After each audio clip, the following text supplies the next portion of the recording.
Great. Thank you for your time, Elijah. He's the administrator of Uganda Olympic Committee. I appreciate if you are that you are with us today. So please make a short introduction about professional background. Thank you. Luiz, thank you very much. I don't know if you can hear me very well. Yes, I can. Oh, good. Thank you for this great opportunity, and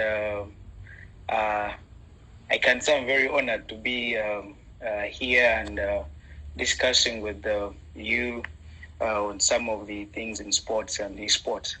And just a brief background.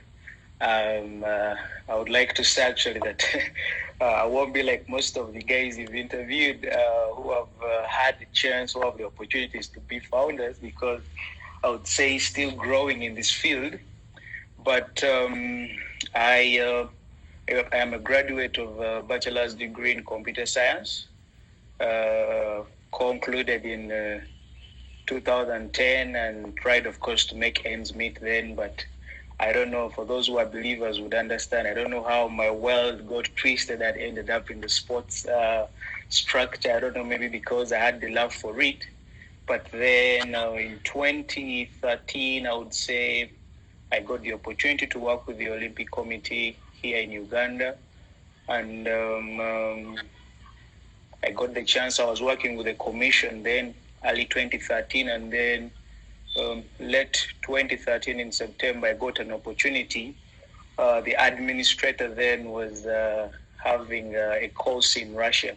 So he was to leave the organization for a year. So they asked for people who can apply for the opportunity to be administrators.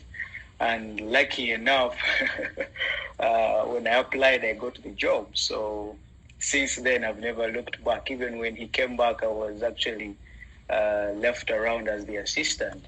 Then, of course, I think he came back, of course, bigger than the organization. Then, of course, he went to greener pastures. And then that's when I got the overall job of being the administrator of the Olympic Committee. So since 2013, September to current, I am the administrator of the National Olympic Committee. And because of now that role, of course, I try to make sure that I, skill myself to be, more competent for the position. So if you look at my CV, I've tried to do the different sports administrative courses. Those of the IOC, I've also done a diploma in Leipzig, and then I'm now finalizing my master's at the University of Cologne. So trying to make sure that I'm also, competent for the position I'm in. Yeah, but that's more of it regarding my professional career and background. Okay, so right now, what are you focusing in terms of professional approach in the short and middle term? What you are doing?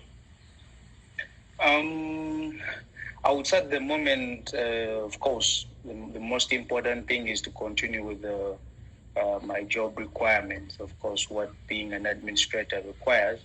It's what I'm focusing on at the moment, and making sure that I can be the best administrator the NOC has ever had or in Uganda. Of course, it's not easy, but I'm doing my best and making sure that we meet our goals as the NOC regarding what we set out to do from our strategic plan. And if you look at our mission and all the vision and everything we're planning to do as the NOC.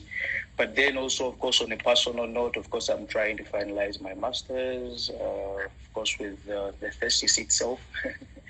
And, of course, continue to widen my knowledge in terms of the sports industry worldwide, and, of course, also to read more, and, of course, listen to what you guys share and keep informing us with.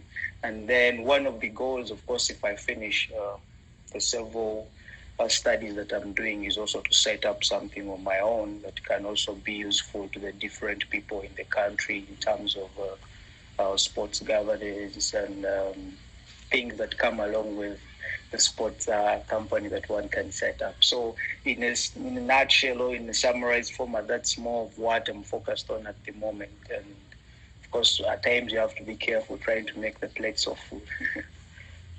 All right, perfect. Yeah. So, in terms of Olympic Committee view in your country, what did you think about the postponement of the Tokyo Games in terms of preparation of the athletes, the teams? What are you planning now for the coming months to get back to the training or everything? What you are doing now? What are your goals in terms of Olympic Committee?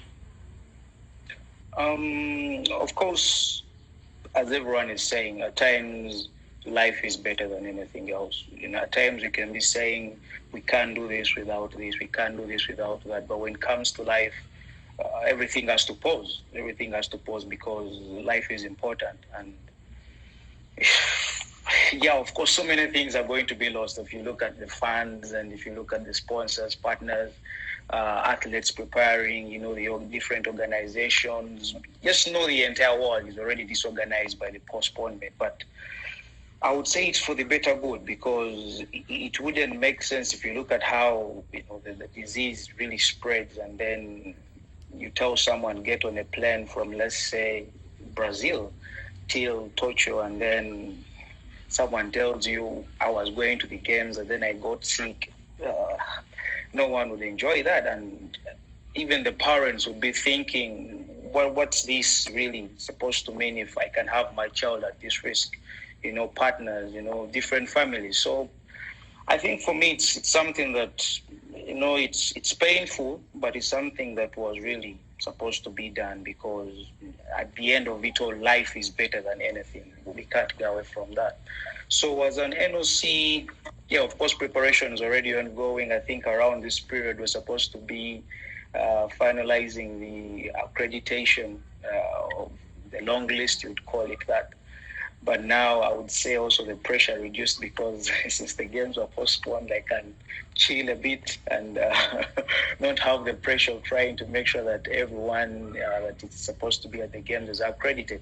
But I would say we are continuing monitoring the situation of our athletes, those that had qualified, those that were still trying to qualify. I think we had about 16 that had done the qualification, and I think that was one from rowing, one from boxing, and then the others from athletics. So we're trying to monitor the situation, and of course they have different plans they are following from their different clubs, and we are also following as the NOC to make sure that they are in shape and ready to kickstart whenever it's ready for them. So matches, of course, so many things have stopped, but some things have to continue because also as an NOC, we are also now working from home. Most of us under the Secretariat and the Executive Board. So at the same time, they have also to continue as athletes, keeping fit, working out to make sure that whenever they say we are ready to go, they're ready and they can kickstart their preparations for the games. So I would say in terms of being physically there to see what is happening and, what has to be done, it has been stopped. But in terms of how the world is working now, I would say virtually we are still working and making sure that, we keep everyone informed of what's going on. Of course, we've spoken to some, to stay home. It is something that is hard for others to do. But at least I would say they have been good to, keeping the message and performing as they are required to do to stay home. Yeah. Perfect. So what can you tell us in terms of the African continent? What are the other countries that you have connection with are doing in terms of projects or preparing to increase the sports and esports industry? What you can give as information for us? I would say in terms of Africa, maybe I would start even with just our country. I would say overall as the African continent, the esports industry was just a bomb waiting to explode. Of course, if you look at even just worldwide, several things have been just trying to stop it from exploding. But once in a while, you see each day that goes on, the industry is growing. So also in Africa, considering the different challenges we have, for example, let's say, of course, the funds, the culture, would be very vital, because I would say here back home, for a parent to see their child, waking up in the morning and sitting on a PC or a video game, that is something that can get you spanked on the head, So it's there's several challenges we've been facing as the continent, but I would say in more technical terms, it has been more of the government not understanding really what the esports industry is about. Then also things to do with getting that equipment that is required, because if you look at the I would say just our country back home here, we have different individuals who are interested in the esports industry, and they have really done individual projects, things like organizing gaming nights, organizing a week of esports activities, stuff like that, and also awareness. But then, funny enough, we have no official registered federation or association, because if I spoke with the counterparts at the National Council of Sports, and they say they have had about 2 to 3 people approaching them regarding registering the organization. So you find that individuals have, the zeal to do something, but then official wise, or having things registered to that level that takes us to be like the other countries in Africa, we're still lagging behind. But in terms of Africa, I would say we have really developed well, and at least I would say trying to catch up with the rest of the world. Because if you're to go back, like let's say in 2014, when I was trying to do some reading, you would see that like in Egypt, countries had issues regarding participating in global tournaments because we were lacking regional servers. So you would see that those are some of the things that have been challenging Africa, to really learn to be lagging behind and be having, the same level like the other countries worldwide. But I would say if you fast track now, you look at countries like Kenya holding the African Esports Championship last year, and then you look at, ESL, registering with Quest Sports, partnering, to make sure that we can have at least, the esports tournaments on the African continent is really something good, because it shows that we are also ready to explode like the rest of the world. So I would say it's really been a process for the African continent, because I would say if you just look at the homes in Africa, just for you to buy, let's say, a PlayStation and put it at home, most of the people are going to think you're wasting money. Apart from, looking at it at the personal view, saying it's one of the things you'd love to do as a hobby or anything, but investing in gaming, equipment, people are saying you're wasting money. You could rather invest it elsewhere.